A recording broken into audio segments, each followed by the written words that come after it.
Selamat pagi saudara-saudari yang terkasih di dalam Kristus Yesus.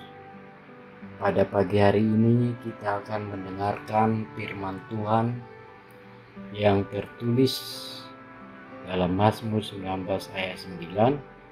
Namun sebelumnya kita berdoa.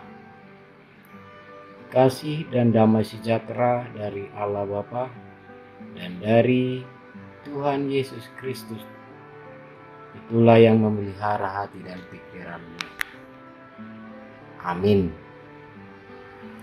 Saudara-saudari yang terkasih di dalam Kristus Yesus, firman Tuhan di pagi hari ini tertulis dalam Mazmur 19 ayat 9, demikian bunyinya.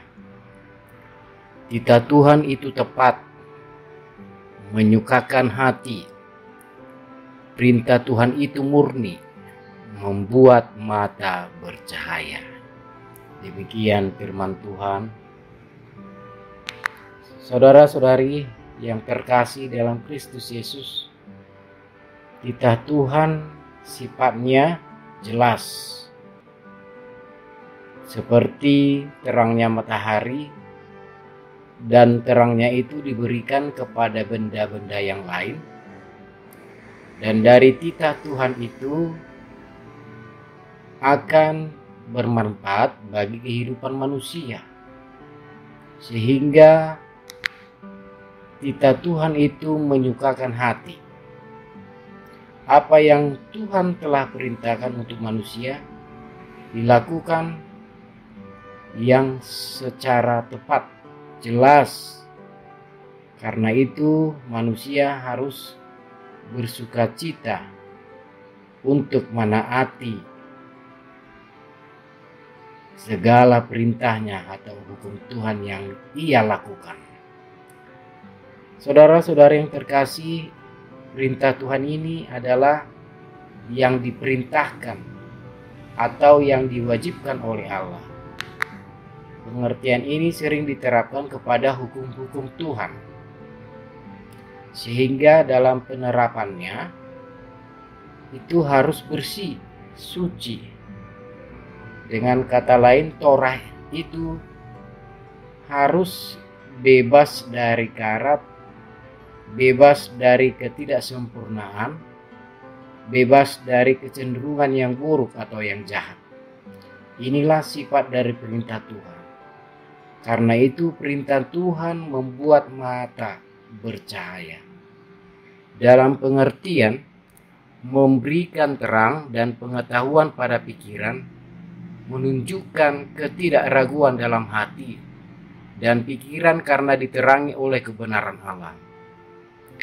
Manusia mengetahui apa yang patut dan yang tidak patut dilakukan.